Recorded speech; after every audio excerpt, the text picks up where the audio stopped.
ওরে বাবা, আকাশ তো কালো হয়ে এলো, বৃষ্টি এলো বলে একটু পা চালিয়ে যেতে হবে সবাইকে। আমার বাড়ি আবার শেষ প্রান্তে। জানি তো। একটু তাড়াতাড়ি পা চালিয়ে চলুন, আমার বাড়ি তো কাছেই। বৃষ্টি থামলে যে যার ঘরে চলে যাবেন, চলুন।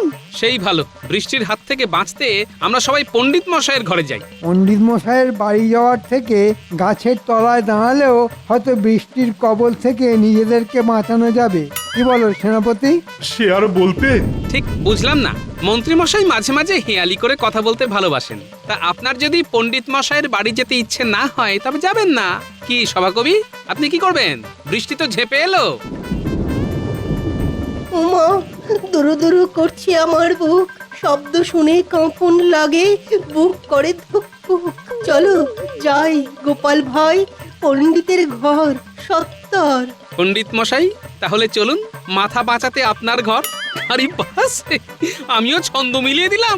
বাবা কি মজা, খুশি হলেন ভারী। বেশি কথা না বলে এখন চলো তাড়াতাড়ি, চলো না। তাহলে সেনাপতি চলো আমার বাড়ি, একটু ভিজতে হবে এই যা। চলুন, ঘরের মধ্যে ঢুকে ভেজার চেয়ে চলতে চলতেই ভিজি। একদম ঠিক বলেছ, চলো চলো।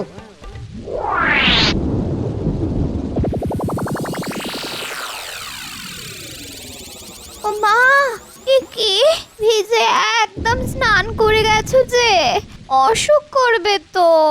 অসুখ করবে কি, অসুখ করে ফেলেছে। কি বলো সেনাপতি? কই, আমার তো অসুখ হয়নি।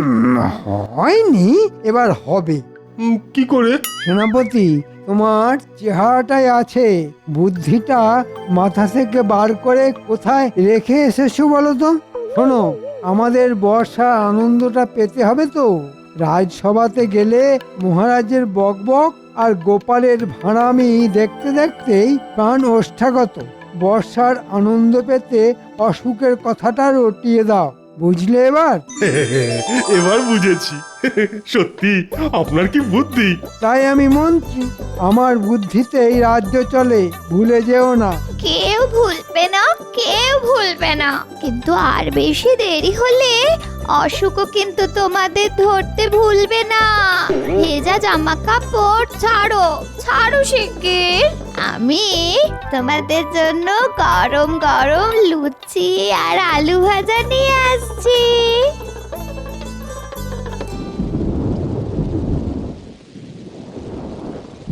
একটু পরে জল থই থই করবে। কতবার বলেছি ছাদ ছাড়াও, ছাদ ছাড়াও, আমার কথা কানেই তোলে না। এবার বুঝবে। কি অবস্থা পণ্ডিত মশাই? ওমা, ঘরে জল থই থই, বসা শোয়ার জায়গা কই? তোমাদের ডেকে এনে খুব বিড়ম্বনায় ফেললাম গোপাল, না, আমায় ক্ষমা করো। আচ্ছা, এ আপনার কেমন কথা পণ্ডিত মশাই? আজ এলাম বলেই তো আপনার ঘরের এই অবস্থাটা সচক্ষে দেখতে পেলাম। মন্ত্রী মশাইয়ের কথাটা এখন বুঝতে পারছি। মন্ত্রী মশাই সব জেনেও মহারাজকে কিচ্ছু জানাননি। মন্ত্রী মশাই মন্দ ভারী, পদের ধারি পদের ধারি। পণ্ডিত মশাই, আপনি এতদিন ধরে কষ্ট ভোগ করলেন, একবার তো মহারাজকে নিজে মুখে বলতে পারতেন। না, আমাকেই কিছু করতে হবে। পণ্ডিত মশাই নিজে মুখে কিছু বলবেন না, দেখি আমি কিছু করতে পারি কিনা। গোপাল, আমার জন্য মহারাজের কাছে দরবার করো না, আমার এই অনুরোধটা রাখো। পণ্ডিত মশাই, সোজা আঙুলে কোনোদিন ঘি উঠেছে? আপনি বলুন, আমি আঙুল বেঁকিয়ে ঘি বার করব। কাল রাজসভায় দেখা হবে, তবে আপনাকে অসম্মান করে আমি কিছু করব না, কিন্তু যা করব তা আপনার ভালোর জন্যই। এখন তুমি আমাদের ভরসা গোপাল ঠাকুরপো।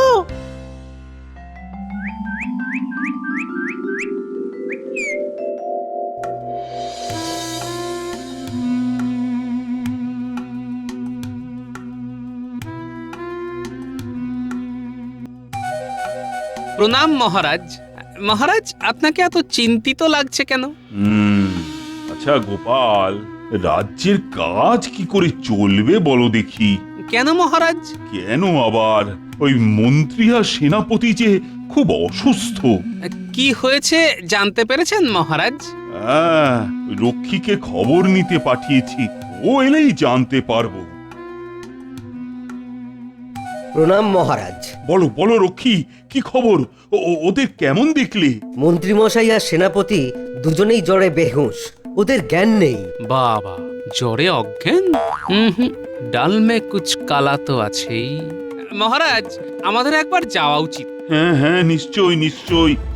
কিন্তু রাজবৈদ্য তো আজ থেকে ছুটিতে আছে, তাহলে ওই জরুরি পরিষেবার জন্য ডাকি, কি বলো? মহারাজ, রাজবৈদ্য যখন ছুটিতে আছেন তখন ওনাকে বিরক্ত করে লাভ নেই। আপনি বরং পণ্ডিত মশাইকে নিয়ে চলুন।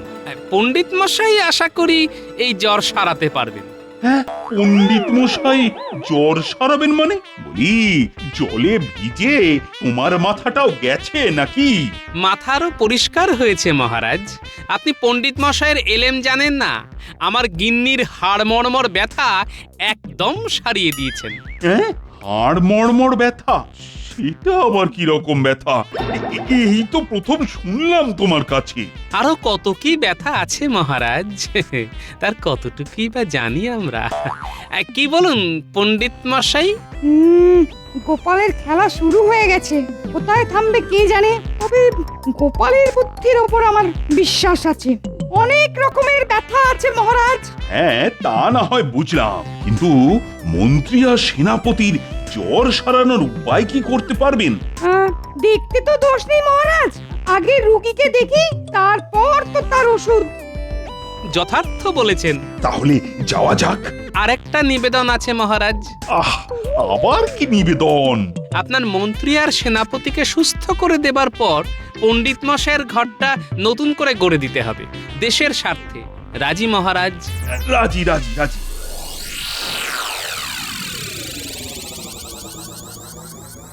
ওগো, চোখ খোলো, তাকাও, রাজামশাই তোমাকে দেখতে এসেছে, তাকাও। আজ দুদিন ধরে এইভাবে শুয়ে আমার কি হবে মহারাজ?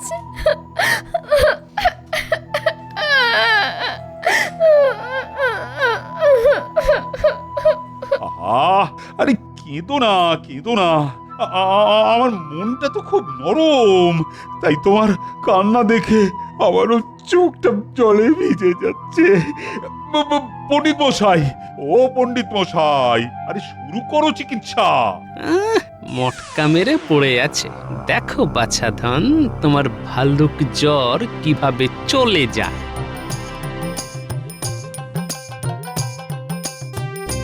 ও মা, এ তো গা ঠান্ডা, জ্বর তো নেই। জ্বর নেই গোপাল, মন্ত্রী নাটক করছে। এই রে, ধরে ফেলো নাকি? এই গোপালটাকে ভয়। কি বুঝছো পণ্ডিত? এটা ঠান্ডা জ্বর মহারাজ, খুব বাজে জ্বর। ঠান্ডা দেশের মোষ বা গরিলাদের এই ধরনের রোগ হয়।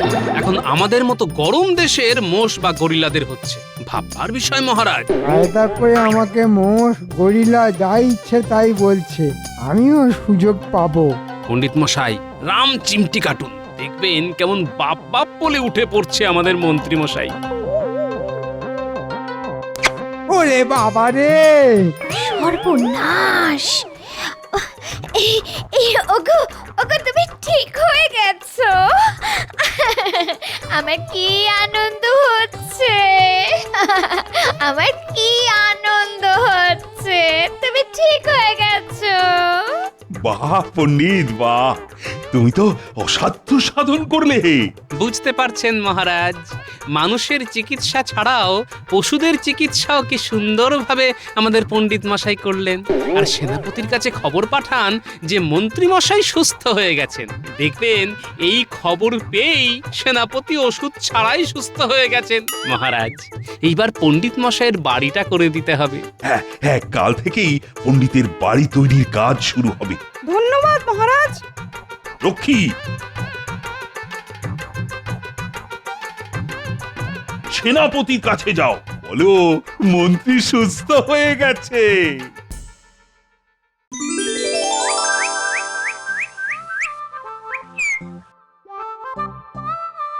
এসব সম্ভব হলো গোপাল ঠাকুরপুর জন্য। ঠিক বলেছো। মাটির ভেতরে কাঠের বাক্স। কি? মাটির ভিতরে বাক্স? চলো তো দেখি। কই, দেখি দেখি দেখি। মাটির নিচে গুপ্তধন। ধনলি ঘটা পণ্ডিতের জমি থেকে গুপ্তধন। হ্যাঁ? এই চল চল চল, এই খবরটা মন্ত্রী মশাইকে দিয়ে আসি। চল চল চল। আমার পূর্বপুরুষদের সঞ্চিত অর্থ, এই সোনাদানা আমার বাবার ঠাকুরদার, এগুলো এগুলো পূর্বপুরুষের স্মৃতি হিসেবে রেখে দেবো। ঠিক বলেছো।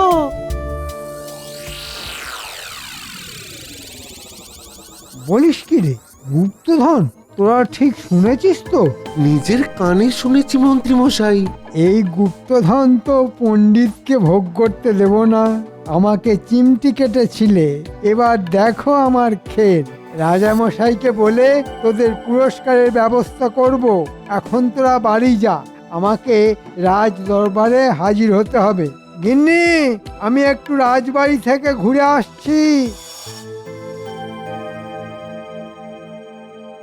হ্যাঁ, বলছো কি মন্ত্রী, পণ্ডিতের জমিতে গুপ্তধন? হ্যাঁ মহারাজ, আর এই গুপ্তধন আপনার। আরে আরে, সেটা কি করে হয়? পণ্ডিতের জমিতে গুপ্তধন পাওয়া গেছে, তা ওই গুপ্তধন পণ্ডিতেরই? না মহারাজ, আপনি এই রাজ্যের রাজা, তাই এই গুপ্তধন আপনার। আর দেখুন, পণ্ডিতের বাড়ি তৈরিতে আপনি অর্থ সাহায্য করেছেন, তাই ওই গুপ্তধনের ভাগ আপনার পাওয়া উচিত। আর এই খবর দেওয়ার জন্য গুপ্তধনের অল্প অংশ আমাকে দিলে আমি আমি খুব খুশি হব। এতক্ষণে বুঝলাম মন্ত্রী মশাইয়ের মনের কথা। গোপালকে জানাতেই হবে। দেখি মহারাজ কি কথা কবে। ঠিক আছে ঠিক আছে, আমি পণ্ডিতের গুপ্তধন বাজেয়াপ্ত করলাম। রক্ষী, তুমি আমার আদেশনামা নিয়ে পণ্ডিতের বাড়ি যাবে, আর মন্ত্রী তুমিও যাবে সাথে সাথে। যথাজ্ঞা মহারাজ, চিমটি কাটার শোধ নিলাম।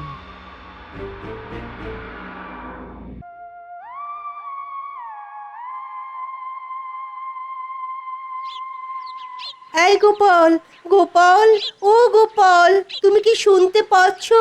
গোপাল, কি ব্যাপার সভাকবি?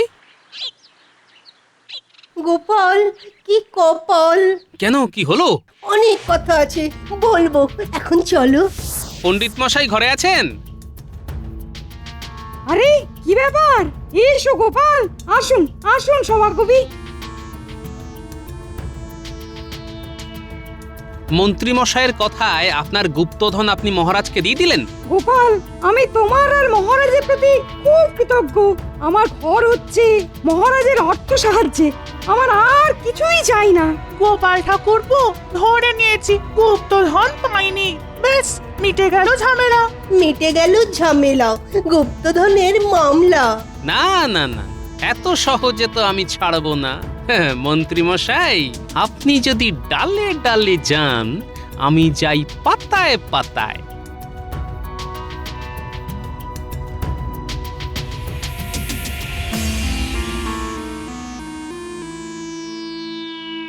মরি মরি একই শোভা অঙ্গে তব আজ। রাজা, আপনাকে লাগছে দারুণ, পরে নতুন সাজ। আমাকে কেমন লাগছে সভাকবি? কাব্য করে বলো। কি বলি আর কাব্য করে, দাঁড় কাকো ময়ূর পুচ্ছ ধরে। বেড়ে বলেছ সভাকবি। হ্যাঁ, মহারাজ, শেষকালে আপনিও? মহারাজ, এটা কিন্তু মন্ত্রী মশাই সঠিক বলেছেন। কোনটা সঠিক বলেছে? ওই কানাকে কানা আর খোঁড়াকে খোঁড়া বলতে নেই। তার মানে আমি দাঁড় কাক? এই দেখুন, আপনি নিজে মুখে স্বীকার করলেন যে আপনি। একটা প্রবাদ আছে জানো তো? আপনি কোন প্রবাদের কথা বলছেন জানি না মন্ত্রী মশাই, তবে আমি একটা প্রবাদ জানি। বলি মহারাজ, বলো বলো বলো, শুন। অতিবার বেরো না, ঝড়ে পড়ে যাবে। কথাটা মনে রাখবেন মন্ত্রী মশাই।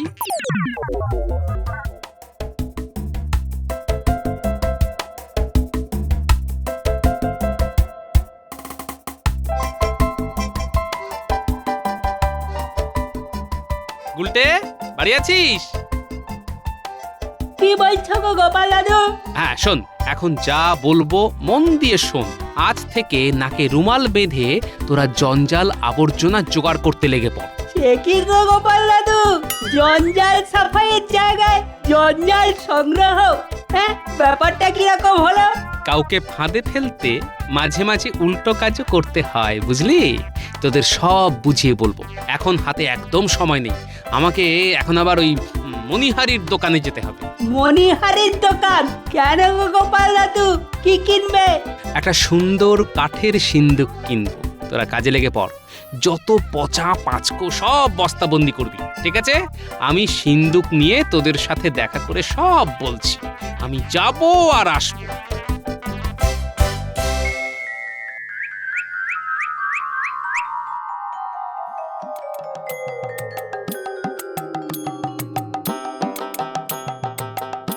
ওই রে আমার বানর সেনা, গন্ধমাদন ভর্তি হলো? হ্যাঁ গো গোপাল দাদু, এই দেখো না। আরে বাবা, খেলা তো শুরু হবে এবার। মন্ত্রী মশাই, নেবেন না গুপ্তধনের ভাগ? দাদু, এবার আর কি করতে হবে? হাত ধরাধরি করে সিন্দুকটাকে আমার বাড়ি নিয়ে যেতে হবে। চল, লোক চলাচল শুরু হওয়ার আগে সিন্দুকটাকে নিয়ে চল। ওখানে গিয়ে সিন্দুকটা মাটিতে পুঁতে দিতে হবে, ব্যাস তোদের কাজ শেষ।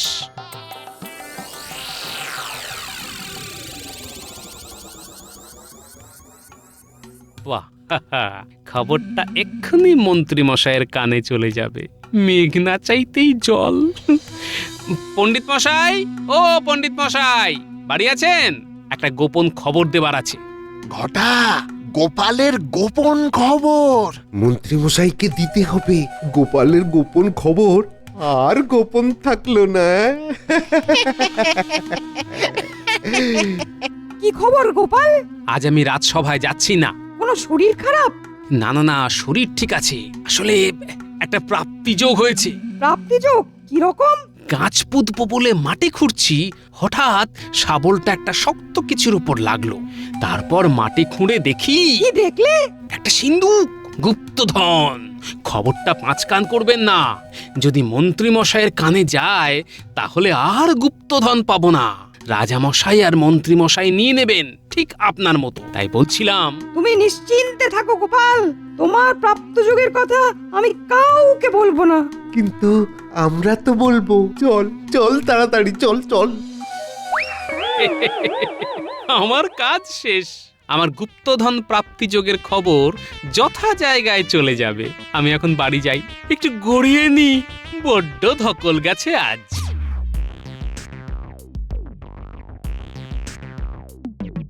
আহা কি মজা, কি মজা, শরীর হবে খাজা খাজা, কি মজা। বাবা, কি গো এত ফুর্তি কিসে না? কি হলো, কি হলো গো? আবার কি হবে? ধর্মের জয় হবে। রাজামশাই সপারিষদ এলেন বলে, গুপ্তধনের টানে। গুপ্তধন? ও, ওই গুপ্তধন?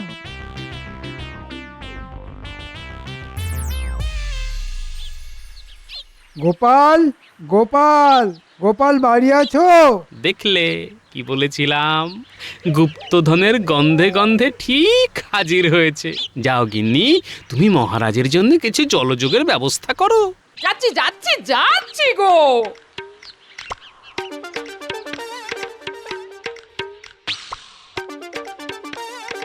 আগে মন্ত্রী মশাই। শুনলাম তুমি গুপ্তধন পেয়েছো। মহারাজ, আমার কাছে একেবারে ঘোড়ার মুখের খবর আছে। বুঝলাম। তা মন্ত্রী মশাই, ঘোড়াটা আপনার কাছে গিয়েছিল না আপনি ঘোড়ার কাছে গিয়েছিলেন? দেখো গোপাল, এইসব কথা বলে কথা ঘোরাবে না। এক কথায় বলো, গুপ্তধন পেয়েছো না পাওনি? এক কথায় পেয়েছি। দেখলেন মহারাজ, আমার খবর সঠিক। আমাকে যারা খবর দেয় তারা কখনো ভুল খবর দেয় না। তাহলে এবার কি করণীয়? রাজ আইন হিসাবে গুপ্তধনের আসল মালিক হলো মহারাজ, আর গুপ্তধনের খবর সংগ্রহের জন্য আমি মহারাজের কাছ থেকে গুপ্তধনের কিছু অংশ চেয়ে নেব। তাহলে মাটি খোঁড়া হোক মন্ত্রী। মহারাজ, আমি মাটি খুঁড়ে গুপ্তধন বার করছি। গোপাল, জায়গাটা দেখাও। যথা আজ্ঞা মন্ত্রী মশাই, আসুন। ওই যে ওইখানে। এই যে